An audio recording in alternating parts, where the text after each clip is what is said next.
Halo anak-anak, apa kabar kalian semuanya? Tentu Ibu berharap kalian semuanya dalam keadaan sehat tanpa kekurangan suatu apapun ya. Nah, selamat bertemu kita di semester 2. Ya, tentu Ibu berharap kalian di semester 2 ini lebih baik lagi, lebih disiplin lagi, lebih bertanggung jawab lagi dalam menjalani kehidupannya, khususnya dalam hal menjalani proses pendidikan kalian. Nah, baik, kita langsung saja ya. Untuk di bab 2 ini, untuk pelajaran geografi, kita masuk ke bab 5. Kalau sebelumnya kita sudah bahas mengenai bab 4, yaitu mengenai dinamika planet bumi sebagai ruang kehidupan. Nah, tentu di bab 5 ini kita akan membahas bagian dari bumi itu sendiri, yaitu mengenai dinamika litosfer dan dampaknya terhadap kehidupan. Nah, adapun tujuan pembelajaran untuk bab 5 ini ya, nantinya siswa diharapkan mampu mendeskripsikan aktivitas dalam pemanfaatan batuan penyusun litosfer. Kemudian siswa juga diharapkan mampu mendeskripsikan perkembangan bentuk muka bumi serta pengaruh tektonisme, vulkanisme, dan seisme. Nah, lalu siswa juga diharapkan dapat mengidentifikasi pengaruh tenaga eksogen, proses serta hasil pelapukan dan pengendapan. Kemudian, siswa juga diharapkan mampu menjelaskan pembentukan tanah, erosi tanah, dan usaha mengurangi erosi tanah.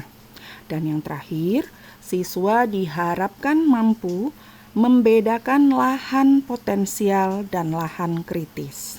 Nah, tapi untuk pertemuan kita hari ini kita akan membahas nanti langsung mengenai perkembangan bentuk muka bumi serta pengaruh tektonisme, vulkanisme, dan seisme. Jadi untuk aktivitas dalam pemanfaatan batuan penyusun litosfer, nanti kita akan satukan sewaktu kita membahas mengenai pembentukan tanah, erosi tanah, dan usaha mengurangi erosi tanah. Nah, baik, di sini kita akan lihat ya mengenai peta konsep dari dinamika litosfer dan dampaknya terhadap kehidupan ya.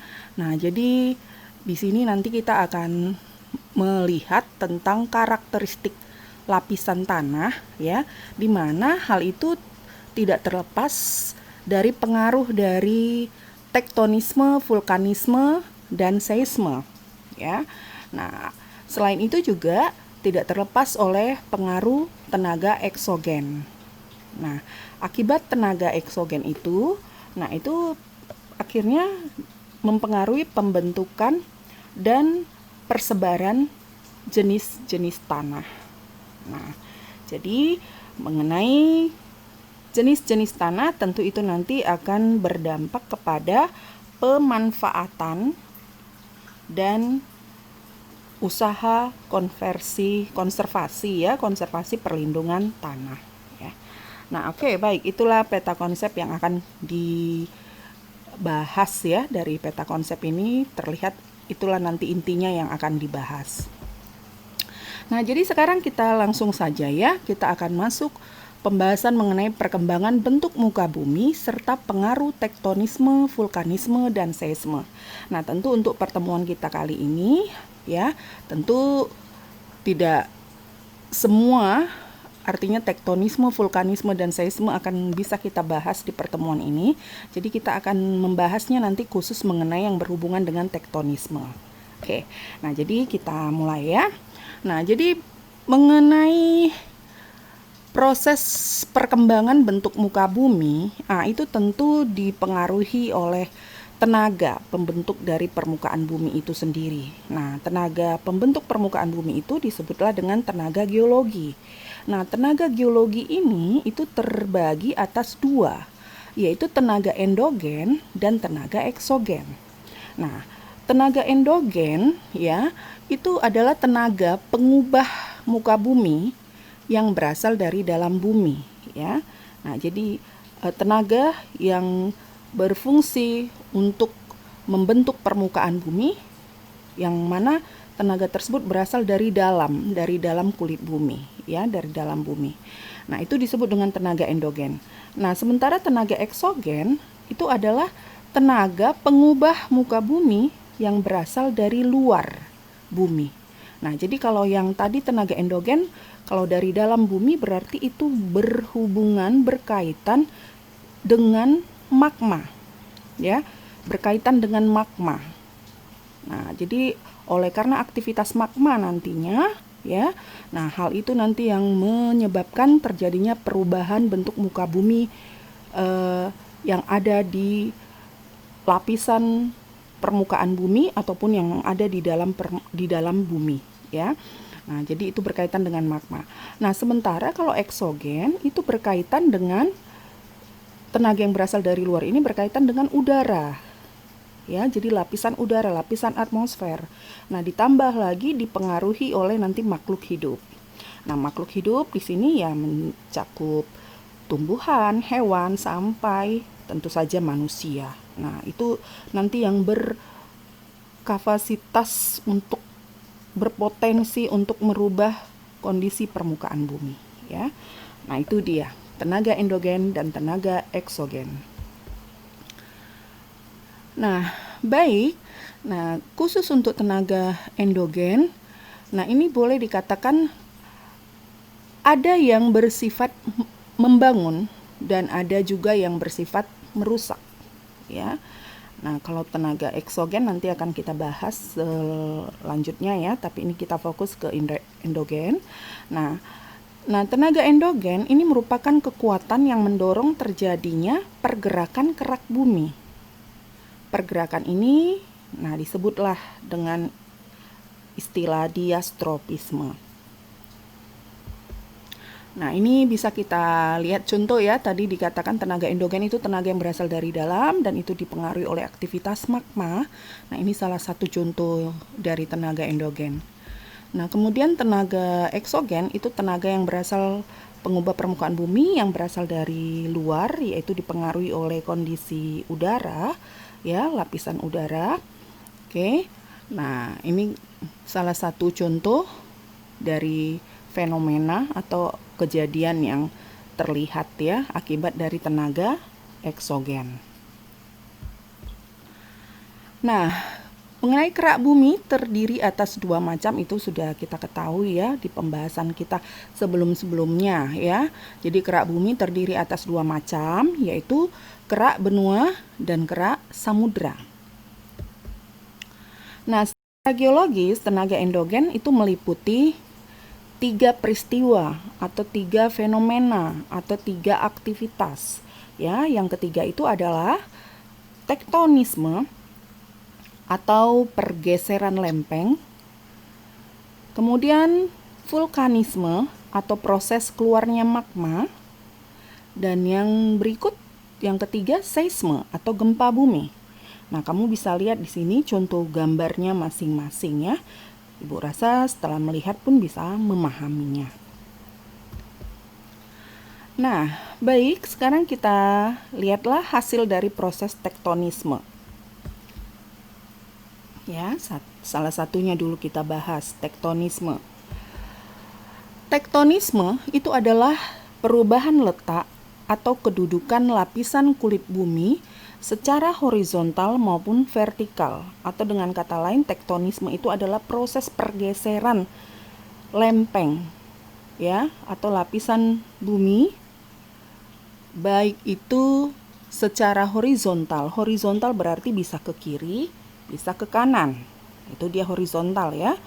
Nah, maupun vertikal. Vertikal berarti bergesernya, bergeraknya, ya, berpindahnya itu bisa ke atas, bisa juga ke bawah.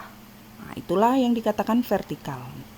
Nah, jadi proses pergeseran kedudukan lapisan kulit bumi secara horizontal dan vertikal. Itu yang disebut dengan tektonisme. Nah, berdasarkan kecepatan gerak dan luas daerah, tektonisme dibedakan atas epirogenesa atau kadang disebut juga dengan epirogenetik dan orogenesa atau orogenetik. Nah, epirogenesa itu adalah gerakan pada lapisan kulit bumi secara horizontal maupun vertikal akibat pengangkatan dan penurunan permukaan bumi yang terjadi sangat lambat serta meliputi wilayah yang sangat luas. Nah, dengan kata lain boleh dikatakan epirogenesa ini adalah proses pembentukan benua. Ya, benua atau sepaket dengan samudra ya. Oke, itulah epirogenesa. Nah, sementara orogenesa itu adalah gerakan pada lapisan kulit bumi secara horizontal maupun vertikal akibat pengangkatan dan penurunan permukaan bumi yang terjadi sangat cepat serta meliputi wilayah yang relatif sempit. Nah, atau dengan kata lain dapat juga dikatakan orogenesa itu adalah proses pembentukan gunung. Oke. Baik. Nah, sekarang kita akan lihat gerakan epirogenesa atau epirogenetik itu dibagi menjadi dua, yaitu sebagai berikut ya, yaitu seperti epirogenesa positif. Nah, yaitu gerakan atau gerak turunnya permukaan bumi sehingga laut seolah-olah mengalami kenaikan.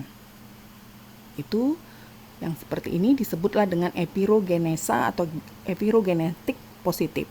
Nah, sementara epirogenesa negatif yaitu gerak naiknya permukaan bumi sehingga laut seolah-olah mengalami penurunan. Nah, contoh gambarnya dapat kita lihat seperti ini ya. Nah, jadi contoh gambar pertama itu terlihat ya, itu epirogenesa genetik atau epirogenetik positif ya, terlihat dari gambar tersebut. Lihat, perhatikan tanda panah ya. Itu seolah-olah permukaan bumi atau daratan itu mengalami penurunan ya. Lalu air laut, permukaan laut itu seolah-olah mengalami naik. Nah, itu kita lihat ada seperti balok hitam, itu diilustrasikan ya. Akhirnya yang awalnya dia di permukaan, berada di darat, masih berada di darat. Nah, tapi karena proses terjadinya epirogenetik positif, nah itu menjadi balok itu tadi menjadi tenggelam atau berada di dasar laut jadinya ya. Nah, jadi itu makanya dikatakan permukaan laut seolah-olah mengalami kenaikan ya. Nah, sementara kalau epirogenetik atau genesa negatif, nah ini lihat contoh gambarnya ya, tanda panah itu terlihat seperti permukaan bumi itu mengalami kenaikan. Nah, sehingga kesannya permukaan laut mengalami penurunan, turun ya, surut. Terlihatlah dari balok itu, balok yang tadinya masih berada di tepi garis pantai. Nah, tapi karena mengalami penaikan jadi terlihat semakin jauh dia di wilayah daratan ya. Airnya mundur ataupun mengalami surut atau penurunan ya. Nah, hal yang seperti itu disebutlah dengan epirogenesa negatif. Nah, berdasarkan bentuk permukaan bumi, proses tektonisme dibedakan atas ya, berdasarkan bentuknya dibedakan atas dua, yaitu lipatan dan patahan. Nah, ini contoh dari permukaan bumi yang berupa lipatan. Dan ini contoh permukaan bumi yang berupa bentuk ya, bentuknya berupa patahan. Nah, apa yang dimaksud dengan lipatan? Lipatan itu terjadi akibat tenaga endogen yang mendatar dan bersifat liat atau plastis, sehingga permukaan bumi mengalami pengerutan. Bagian yang terlipat ke atas dinamakan punggung lipatan atau antiklinal atau puncak ya, puncak dari suatu lipatan ataupun gunung ya, itu disebut antiklinal. Sedangkan yang melipat ke bawah dinamakan lembah atau sinklinal ya. Nah, jadi yang cekung dinamakan sinklinal, yang cembung dinamakan antiklinal. Nah, jika lembah itu terlihat sangat luas sekali, itu biasanya disebutlah dengan geosinklinal ya, geosinklinal. Nah, jadi contohnya seperti ini, permukaan tanah yang berlekuk ya, bergelombang. Nah, puncaknya yang cembung itu disebut antiklinal, yang lebih cekung disebut lembah ataupun sinklinal. Begitulah seterusnya. Nah, baik, sekarang kita lihat jenis-jenis lipatan ya. Jenis-jenis lipatan bisa dibedakan atas beberapa atau malah kadang ya lebih dari yang kita uraikan ini ya. Nah, jadi ini yang beberapa yang umum saja, yaitu jenis-jenis lipatan ada yang berupa lipatan tegak ya, tentu bisa kamu lihat penjelasannya nanti di sini. Kemudian ada lipatan miring, lipatan menggantung, lipatan menutup, lipatan rebah, sesar sungkup, dan lipatan isoklinal. Ya. Nah, jadi penjelasannya dapat kamu perhatikan dan bisa kita lihat di sini bentuknya. Ya, bentuknya seperti inilah kalau kita lihat di permukaan bumi, ya. Jadi deretan-deretan lipatan-lipatannya berupa gunung ya, bisa terlihat di situ yang berupa sinklinal, geosinklinal, antiklinal ya, yang seperti tadi kita singgung. Jadi ada yang puncaknya tegak, ada yang miring, ada yang rebah lebih miring lagi, ada yang menutup, menggantung, ataupun boleh dikatakan berupa sesar sungkup. Nah, baik. Selain lipatan ada patahan. Nah, patahan itu terjadi akibat tenaga endogen yang relatif cepat, baik secara vertikal maupun horizontal. Salah satu hasil bentuk morfologi patahan yang ada di Indonesia itu adalah patahan semongko. Jadi bukan tarik sis, semongko, bukan itu ya. Nah, jadi memang ada ternyata patahan semongko. Semangko ya, patahan semangko yang terletak di Pulau Sumatera ya.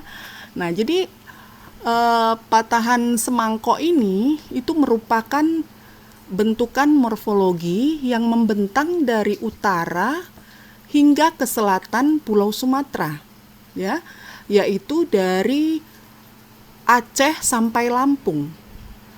Patahan semangko itu terbentuk karena tumbukan antara lempeng Samudra Hindia Australia dan lempeng benua Eurasia.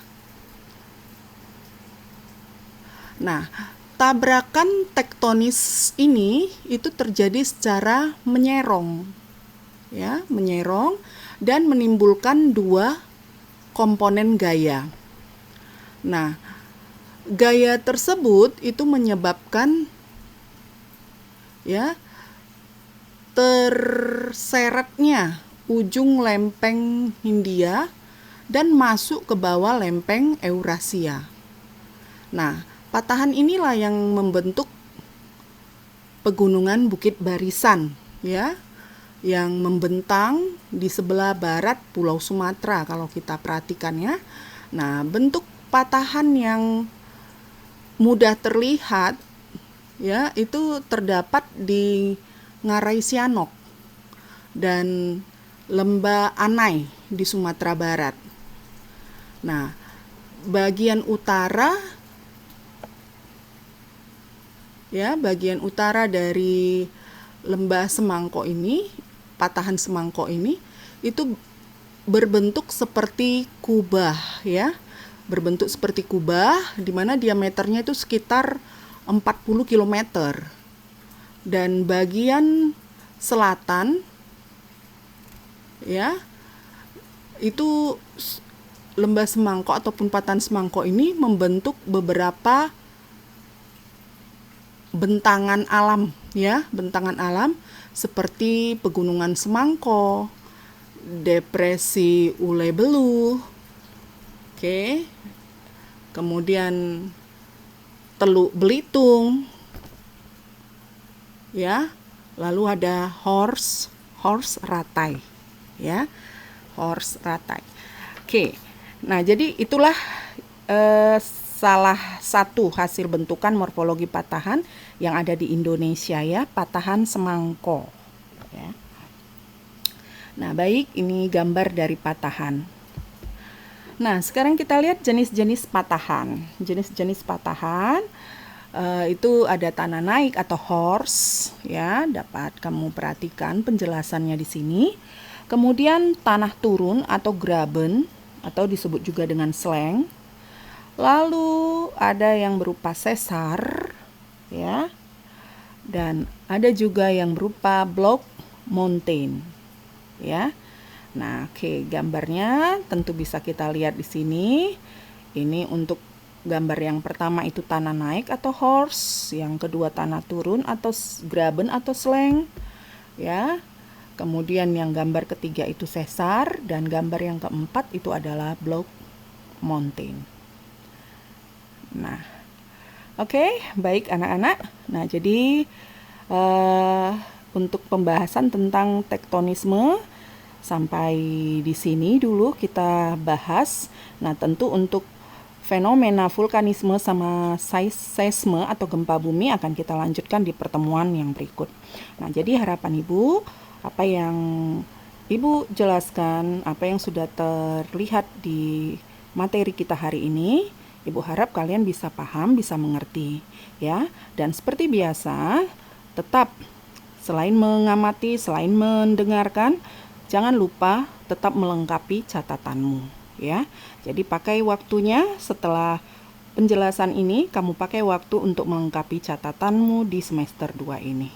Oke, baik anak-anak, sampai di sini dulu. Pertemuan berikut nanti akan kita lanjutkan.